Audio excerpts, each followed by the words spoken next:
I'm of the belief that marriage is a ministry. Um, and I'm not trying to get religious or anything. And the way to break this down, because I know a lot of people, when they hear ministry, they think, Christianity, all that good stuff. But I'm saying it in a sense that there's a message in marriage. And when two people get married, they're a representation of that message. Now, as for me and my husband, I don't know about everybody else's union, but our marriage is bound by Yahweh, or some people call him Yahweh or whatever. Some people are married through Jesus Christ. Some people are married through, the law or whatever, but that's them. So, because we have those principles, right? And it's not to knock anybody else's stuff. It's just marriage is also a very unique thing to the two people who are married, two or more people, because some people have multiple spouses, right?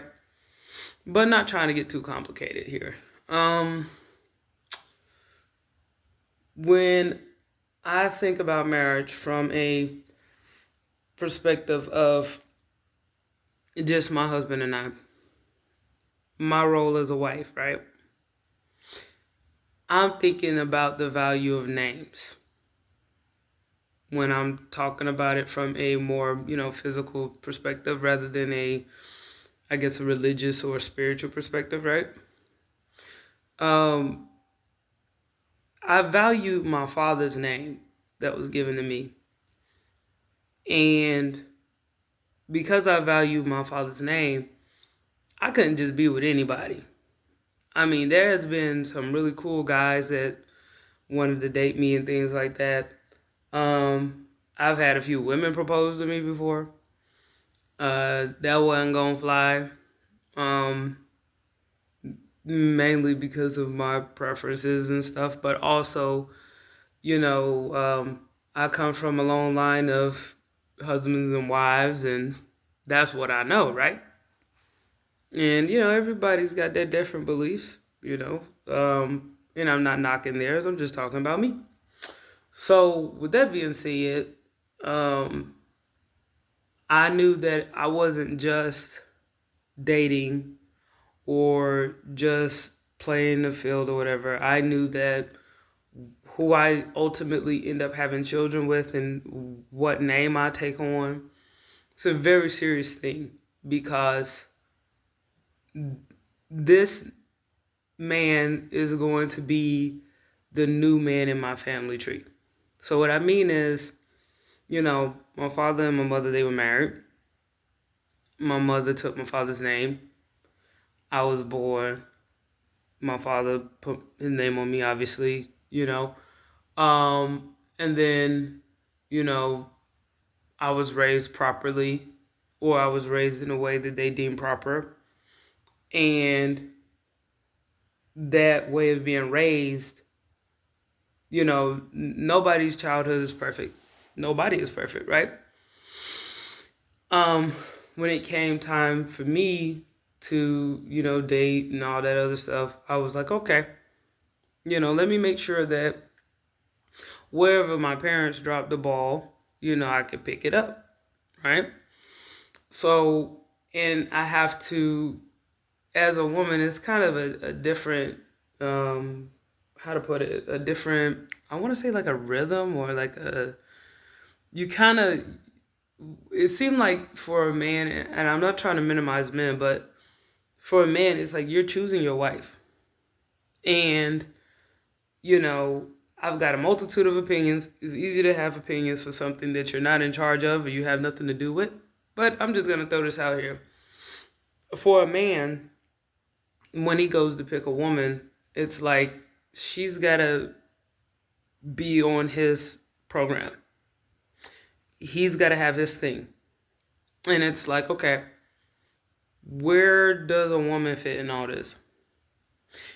And then once he figures out where a woman fits in all this, then he decides, okay, what type of woman would fit here?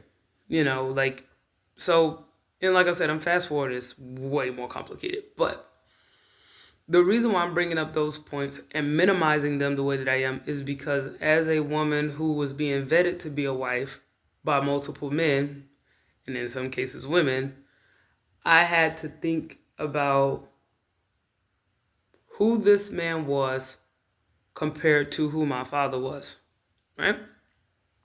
And how much of an adjustment I'm going to have to make in my life before I commit to this man. One of the main things I was thinking about is, you know, who does this man pray to? Like, I've had some really cool Christian guys that, dated me seriously, vetted me seriously. And I had to be honest with myself. I am not Christian. Like, a lot of my beliefs are pretty close to Christianity. We both read the Bible and stuff, but then, I had to be honest with myself when I was dating Christian guys because it was like,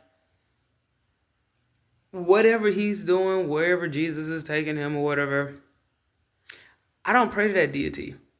No disrespect to it, but ultimately, we will have a house that's divided where I'm talking to my kids about Torah and he's talking to my kids about, I don't know, what it depends on whatever church you go to. Like, some churches, they have different theologies, right?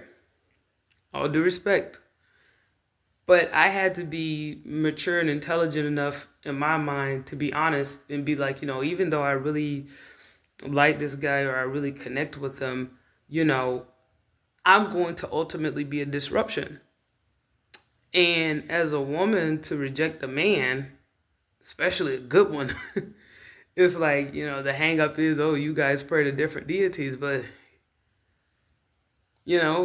when he has children, of course, he's going to want his sons to walk in his way. And he's going to want his daughter to, marry a reflection of him, somebody that he knows will take care of her the way that he deems fit, right?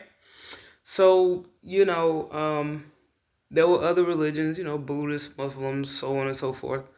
I just had to really be honest with myself of what kind of life I was going to be submitting to, right? So fast forward, 25, I got lucky. All right, met my husband.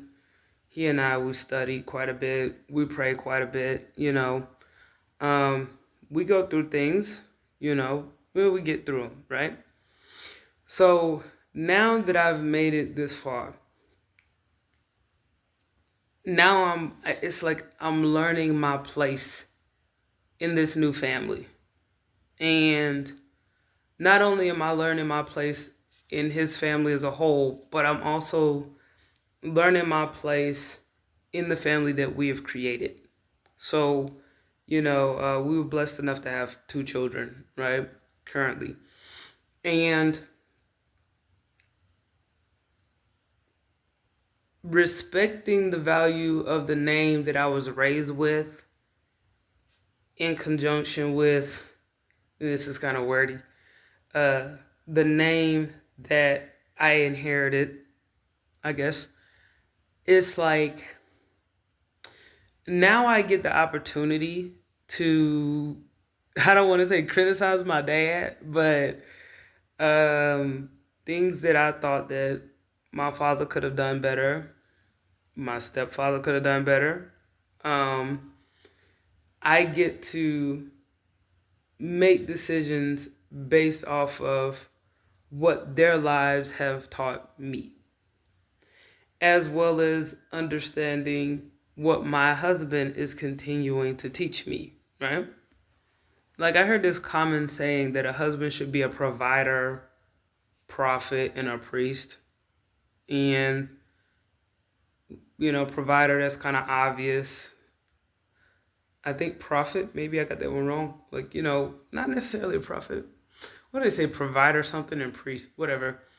Well, here's the point, is that as a wife, there's this constant work of covering your husband and this constant responsibility, this never-ending need to maintain balance. balance is a huge deal in marriage. Um,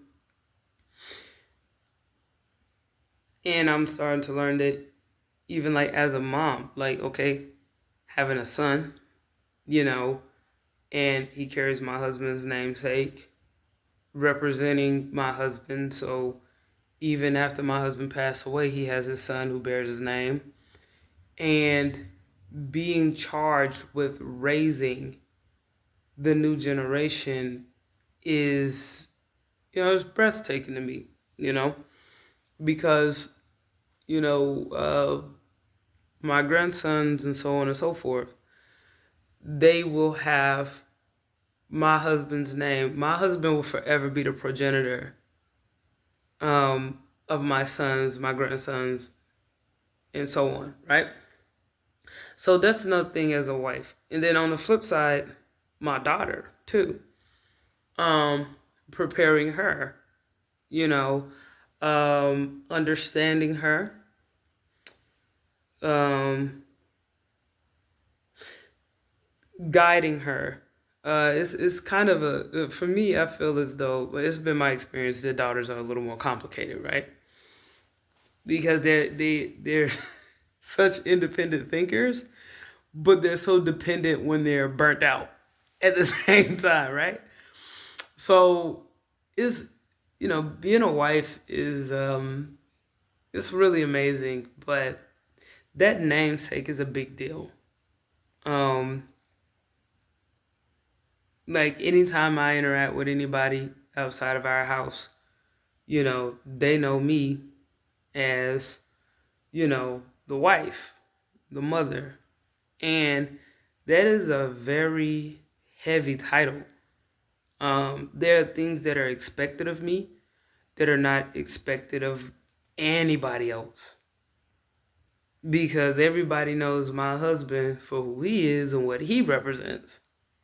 So when I'm out and about, instantly it came from everybody looking at me as my daddy's girl to my husband's woman. And that's a major responsibility to carry.